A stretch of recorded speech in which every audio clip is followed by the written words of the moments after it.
Good morning, Black Hat.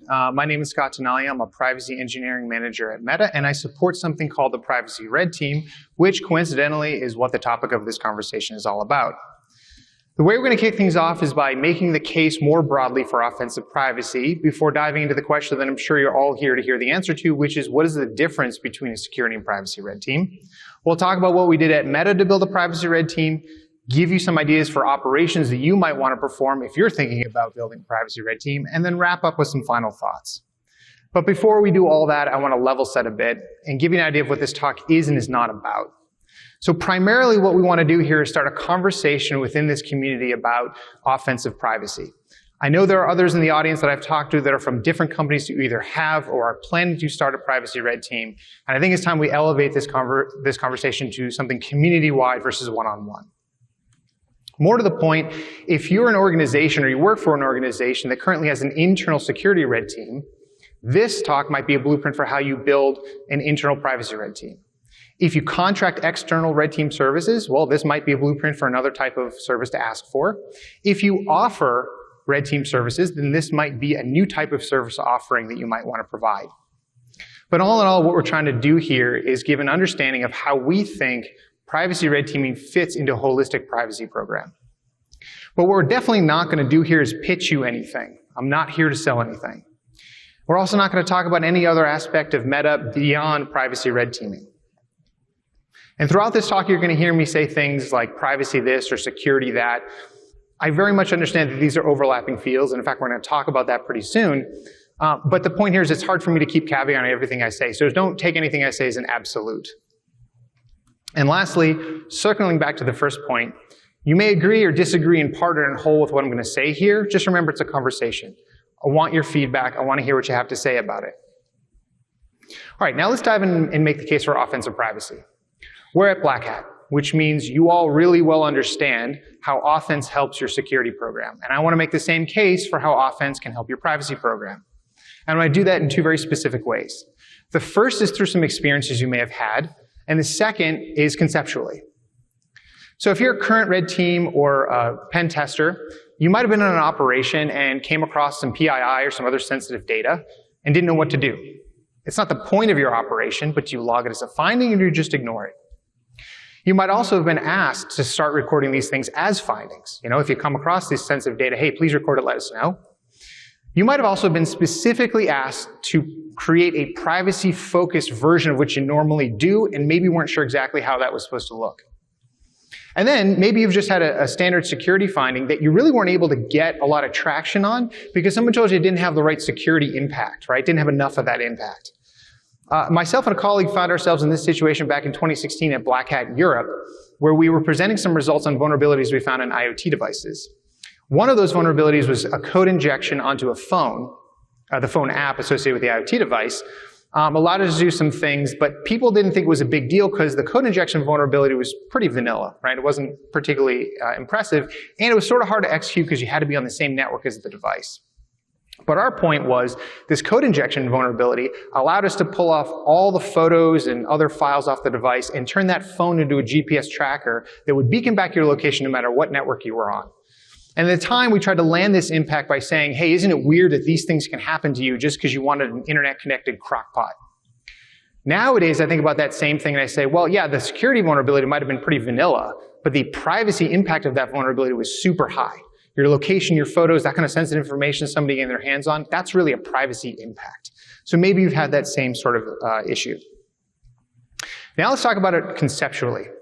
The whole conversation starts off with the notion of risk. On the slide, what you see is this Venn diagram of the overlapping risks of security and privacy. And you don't have to take my word on this that these are overlapping because this Venn diagram comes from the NIST privacy framework. And really what we're talking about here is perceived risk. That is an individual's subjective judgment on the likelihood of a negative event occurring. Those security and privacy programs we all know about, part of what they do is help mitigate this risk. And the way they do that is by combining people, processes, and technology, what we would call a blue team, right, to help prevent these risks from being realized. And as a red team operator, what you're going to do is this adversarial testing to figure out how well those mitigations hold up, how well they're actually mitigating the risk. And what you're doing here is you're coming up with actual risk. Now, the difference between perceived and actual, right? One is someone's judgment, the other is a quantification of that risk. If you're able to bypass a mitigation, it's no longer just someone's thought that this could be an issue. You've actually proved it. You've done it, right? So the idea is you're finding actual risk. You might also actually find new risks, right? So think about a couple years ago, before ransomware was a big deal, had you identified that in an operation that somebody could ransom data, hey, that'd be a new risk that maybe people should try and mitigate. Now, if we pull this Venn diagram apart a little bit, we can start to understand the differences between the two teams. So let's start on the cybersecurity side. One of the risks you might be interested in mitigating is attack surface enumeration. One of the ways you would do that is by installing a firewall. That firewall, when it alerts, there's a process to respond to those alerts. People implement that process and also operate and maintain the firewall. So that combination of people, processes, and technology is the mitigation. Standard red team activity during a recon phase might be to scan that target network. If you don't get much back from those scans, hey, the firewall's working great. Otherwise, maybe you need to make some tweaks. In either case, what you're doing is identifying the actual risk to the systems and networks associated with that target. Now let's look at what we're doing on the privacy side. One of the risks we care a lot about is large-scale access to data. The way we mitigate that, or one of the ways we mitigate that, is through rate limits. Rate limits say you can only access so much data in a particular period of time. As a red team operator on a privacy red team, anytime you find access to sensitive data or important data, things you didn't think you should get access to, the first thing you're going to do is see how much more of it you can get, right? You're going to scale up that access. You're going to scrape. If those rate limits are working well, then hey, you probably aren't able to do much there. Otherwise, you probably need to make some tweaks to the rate limits. In either case, what you're doing is identifying the actual risk to the user's data and their privacy very directly. So that's the basis for this conversation on the differences. Now let's dive into some of the more specific differences you'll see. So because of the evolving legal and regulatory landscape in the last few years, if you're a red team operator, you might have decided that there's a whole bunch of risks just for your team and accessing user data on an operation. So maybe you've actually said, hey, we're going to avoid doing that entirely. Well, based on what I just showed you in the privacy red team, we can't do that, right? That's the whole point, is to find the access to data that shouldn't be there, right? We can't avoid those different implications. This is not only a key differentiator, but there's sort of a public service announcement here. Make sure you partner with your legal teams to understand the risks of the operations you're doing and how they relate to the different laws and regulations that you may encounter. The next difference I want to talk about is adversaries. So in the security community, as you all know, we care a lot about those advanced persistent threats like nation-state actors and maybe some cyber criminal groups. And of course, in privacy, we care about those as well. But we also care about other types of adversaries. And I like to draw the distinction by thinking about it along three different axes. One is timescales, the other is resources, and the final one is technical sophistication. If you think about an APT, they're pretty much defined by having infinite timescales, infinite resources, and a high degree of technical sophistication. If we look at a privacy adversary we care a lot about, like an abusive commercial service, a company who's basically contracted to extract data from our platforms and sell it to somebody else. Well, their timescales are probably going to be limited by whatever that contract period is. Their resources are going to be limited by whatever someone's paying them to do that activity. And their technical sophistication we expect to be a heck of a lot lower than an APT. Another interesting example are an opportunistic bad actor trying to scrape data from the platform and dump it on the dark web. So that kind of an actor you think is sort of a lone actor, and they're opportunistic, which means their timescales and resources are by and large bounded by their attention span. But their technical sophistication is going to be anywhere between an abusive commercial service and an APT. Now at this point, you might be thinking to yourself, well, look, I do red team operations all the time. My standard op looks like this. I fish for some credentials, I log into a box, I move laterally through that network with end-day exploits, I drop malware for persistence, I maybe grab some creds with Mimikatz, log into a database and exfil data. So look at me, I'm doing privacy red teaming, right? Because I got access to data. But if we think about how you did that, it was very indirect. You compromised an entire network of systems to get access to that data. The privacy red team side of the world is more interested in that direct access, maybe through user interfaces or APIs. So if you take nothing else away from the difference between a security and a privacy red team, I want you to think of it like this. Security red teams are targeting the company. Think of the company as the container of information. You're targeting that. The privacy red team is targeting the user data that that company holds, what's in that container. That's the TLDR, that's the thing to remember. And before we get done with these differences, I want to talk a little bit about blue teams. As you saw a couple slides ago, we have a separate set of privacy risks at Meta, and we've hired a separate set of people and created new processes and technologies to help mitigate that risk. So one could say we have a separate blue team. And in fact, you could say that this privacy red team makes a lot of sense because, well, we have a separate blue team, we need a separate red team to test it. But there's another important factor when we talk about blue teams, and that is that adversaries steal data for reasons. Right? So if they're an espionage or e-crime actor or something like that, well, the types of activities that you perform as a privacy red team might look a lot like what those actors are doing, which means that if you have an integrity blue team, you might trip over some of those detections, set off those alarms. Likewise, the things you might attack, like let's say an authentication system, might have detections that you trip in your standard security blue team. So the point being, it's really important to figure out who you need to partner with ahead of time, what blue teams you might actually be triggering before you do an operation. All right, now let's talk about what we've done at Meta to build a privacy red team. If you take everything we've talked about so far and boil it down, you get this mission statement. What we're doing is proactively testing people, processes, and technologies from an adversarial perspective to identify the actual risk to our users' data and their privacy. Two key words there, of course, are proactive and adversarial. Proactive meaning we want to do this stuff before real adversaries do it so that we can defend ourselves better against them. And of course, adversarial testing is kind of the unique part about red teaming, right? Now, the four functions we have in the middle, you can read left to right, and it's really the core of how we do what we do. Starting about talking about adversarial testing, well, the first thing you need to know there is you need to understand the adversary. And as we talked about before, this space of privacy adversaries is less well-defined and less well-known than maybe the security industry. So what we're trying to do here is really figure this out by modeling those adversaries. We take one of those adversarial profiles, and apply them to these technical assessments that we do, which generate finding. Some of those findings are individual weaknesses in products and services. And we think it's really important to memorialize those types of weaknesses, right? Catalog them, so that we can share them with engineering teams, right? Educate and inform those folks who can prevent those things from happening in the future. Now, the key products and services listed on this slide is how we implement each of those functions. I'm going to go through them in more detail on subsequent slides, but here I just want to do a quick mapping of products and services to functions. So starting on the left top, the privacy attack framework is our attempt to better understand the adversary. That's our adversary modeling.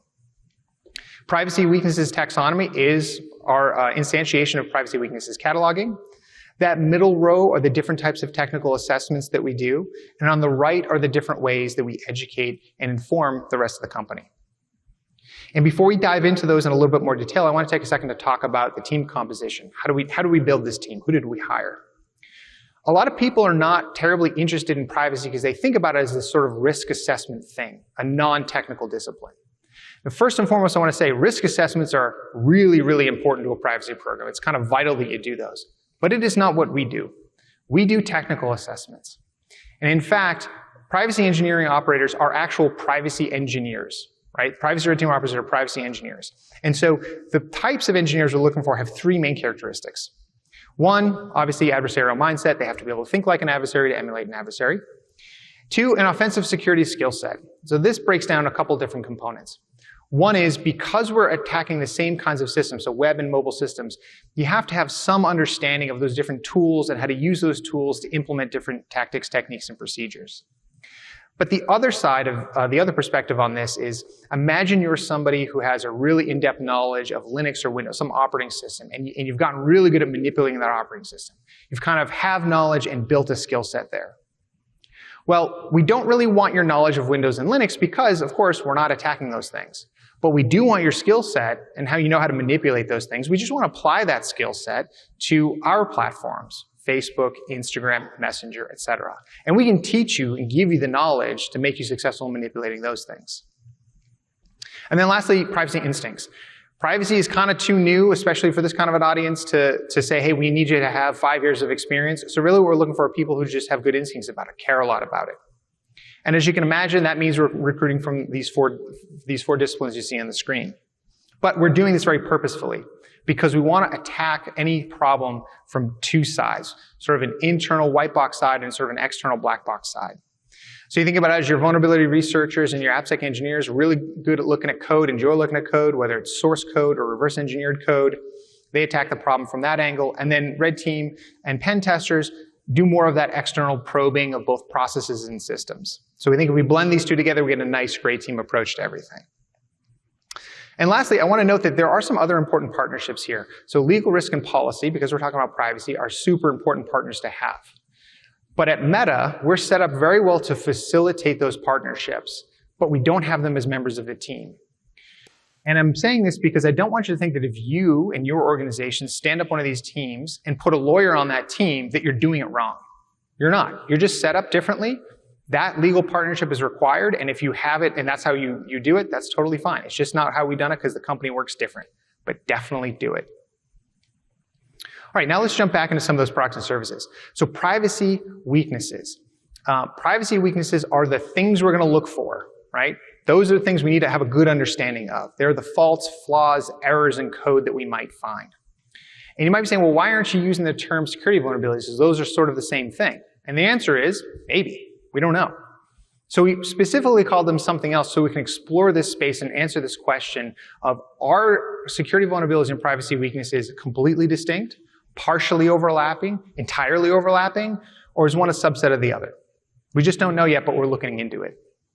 Of course, this is an important thing to do, not only because it's what we're looking for, but it's the language we're going to use to talk to our different product and engineering teams. When we find a particular type of issue, we want to be able to say to them, hey, this is what it is, this is the impact of it, this is what it looks like in code, this is how you prevent it or remediate it in the future.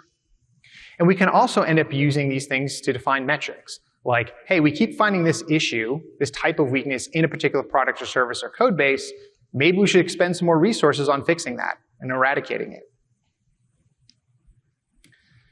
Similarly, we've started to look into a privacy attack framework. So the idea here, again, we're a red team, so we want to emulate adversary activity. We have to know what that activity is. What are the tactics, techniques, and procedures that they're using? This is, of course, vitally important to us to do our job, but it's also important for the blue teams to understand this so they can build those detection and prevention systems. The problem is, as I mentioned before, it's a little bit less well understood of a space, so we had to attack this problem a little bit differently than MITRE has. MITRE took all these different reports and they distilled from them the different TTPs that they could then link to those actors. We kind of did it the other way. We did it in a bottoms-up approach, meaning we said, hey, this is the kind of actor we want to emulate in this particular operation.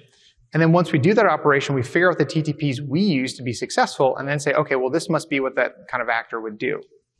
Obviously, as this space moves forward and matures, we hope to attack this the same way that MITRE did. And I will note that both the privacy weaknesses taxonomy and the privacy attack framework are things that in the future we hope to share with you, maybe in this forum or others, more broadly. All right, now let's talk about the kinds of technical assessments we perform. And again, we took a page from the security playbook here. First thing we do is what you think of as a normal red team operation, which is adversary emulation. So these things are objective focused, very long-term in duration, campaign style thing, run over many months. And because they're objective focused, right, we want to give ourselves the most space to be successful. So we kind of put very few limits on the scope of this. Use different platforms, combinations of features in those platforms, whatever we need to do to be successful. And the goal is to measure and understand our resilience to a particular type of adversary.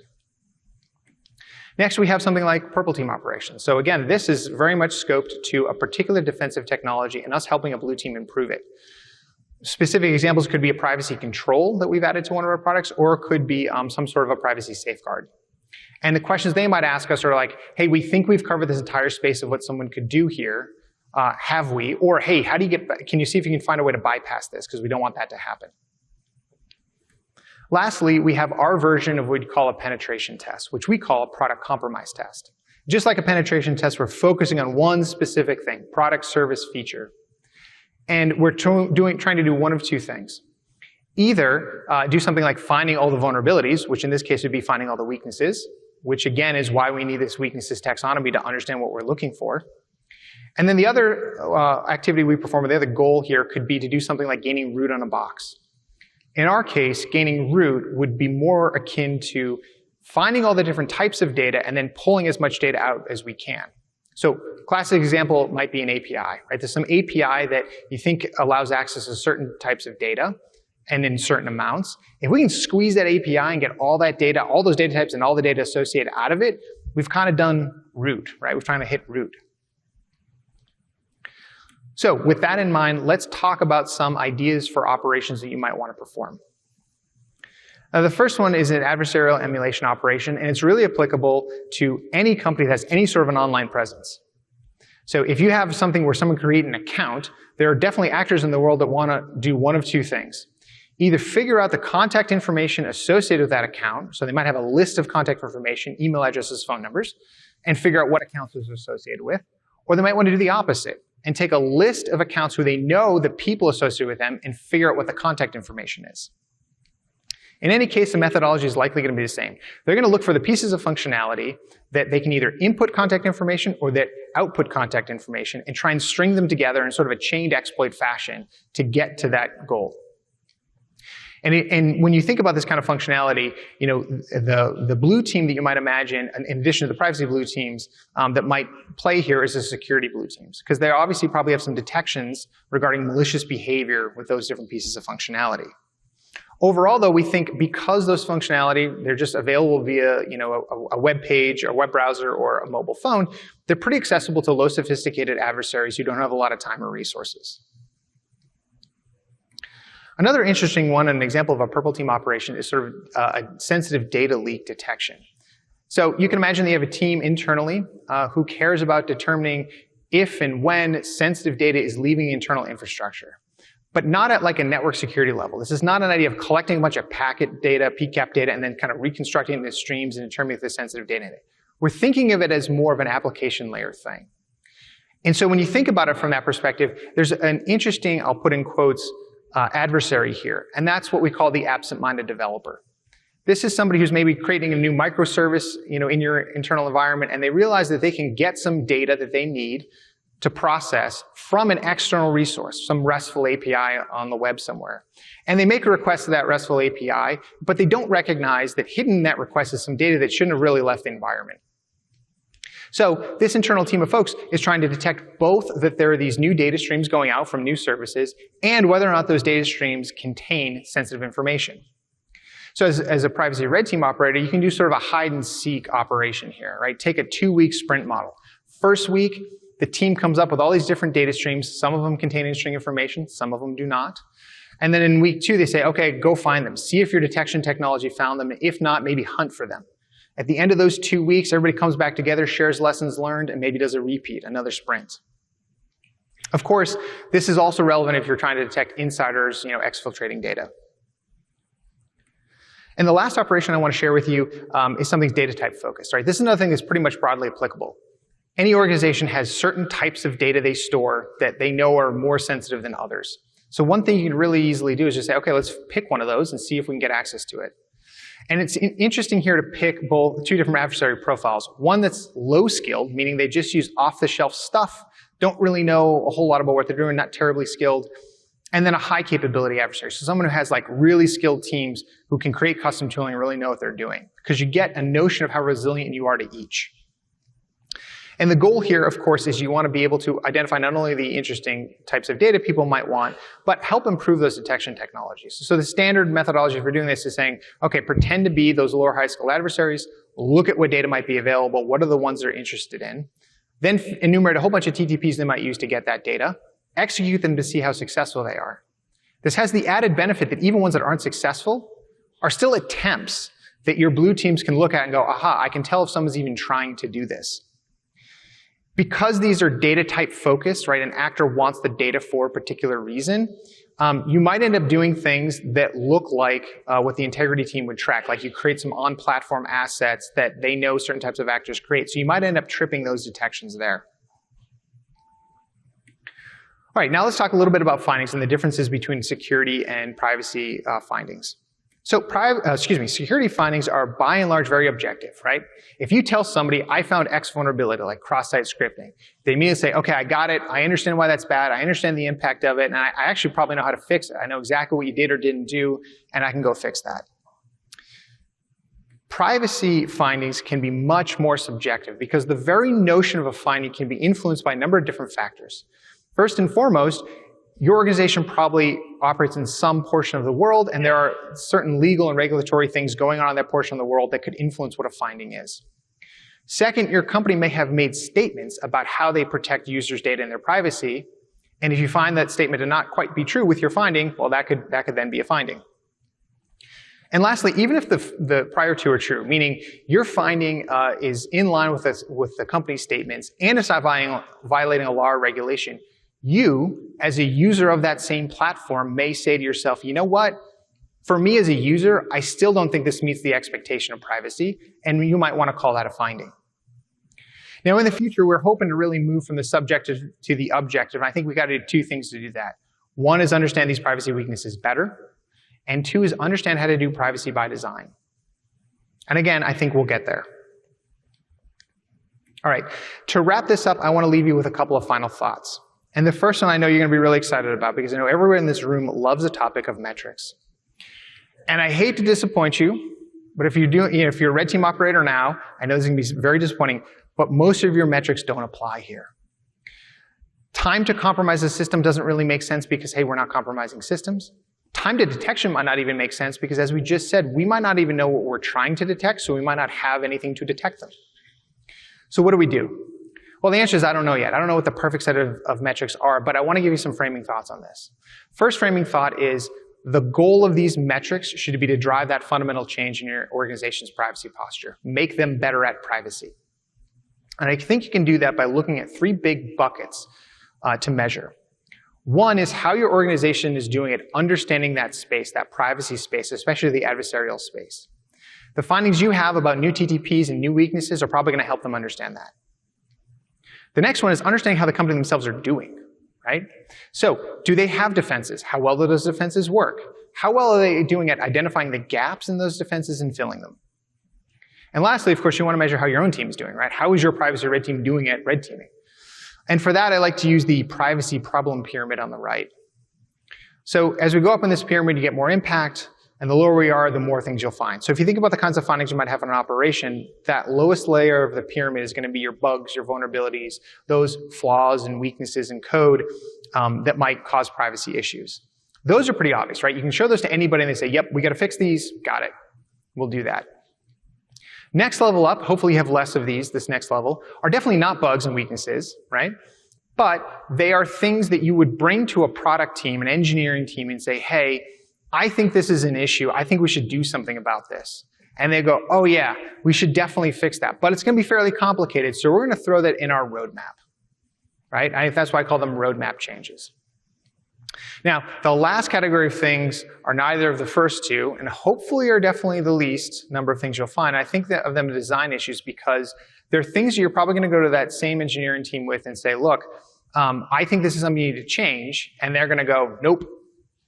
Everything we say about how we're protecting users' privacy is done here. It doesn't violate any law or regulation. Now, you're going to come back and say, well, but yeah, it violates my expectation of privacy, and I'm a user of this platform. And if you keep pushing this and you're really successful in getting them to make that change, basically what you've done is both learn and taught a better design, because fundamentally you're probably going to be talking about a design issue, right? And it's not necessarily bad here, right? It just might have been an older product that they didn't think about user privacy when they were building it. But if you get to the point where you're actually helping people learn how to design things better, they're probably not going to make that mistake in the future. They're going to bake in those learnings the next time they build something. All right, so now let's talk about some lessons learned to wrap this whole conversation up. And I want to start with a bit of a story. So I've talked to folks both internally and externally to the company about this concept. And interestingly, I've got the same question multiple times. So it's worth telling the story here. And it goes something like this. Hey, Scott, this is a great concept. Love what you're doing here. Seems like it's super valuable. But here's my question.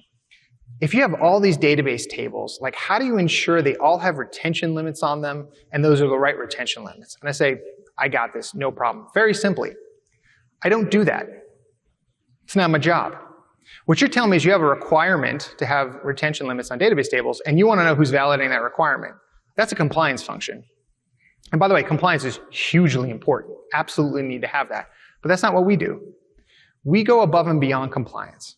We provide a level of confidence that you're doing the right thing. You're doing more than just meeting requirements. You're going beyond that. That's assurance. That's what red teams do.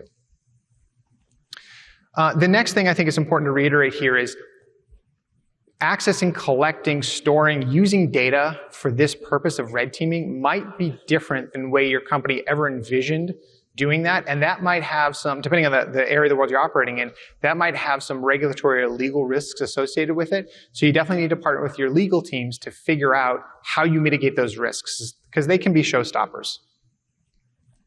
And the last thought I want to leave you with here has something to do with sort of where I think we have been and where we're going as a privacy industry. So on the right here, this little diagram kind of shows my own thought on kind of the differences between security and privacy historically. So I think they're on this spectrum of very technology-focused to very risk-focused. And if you think about where security was maybe 20, 25 years ago, they were way back in this, tech-focused area. So there were people figuring out new ways to break things and other people figuring out ways to defend against that. And it was very technology-focused.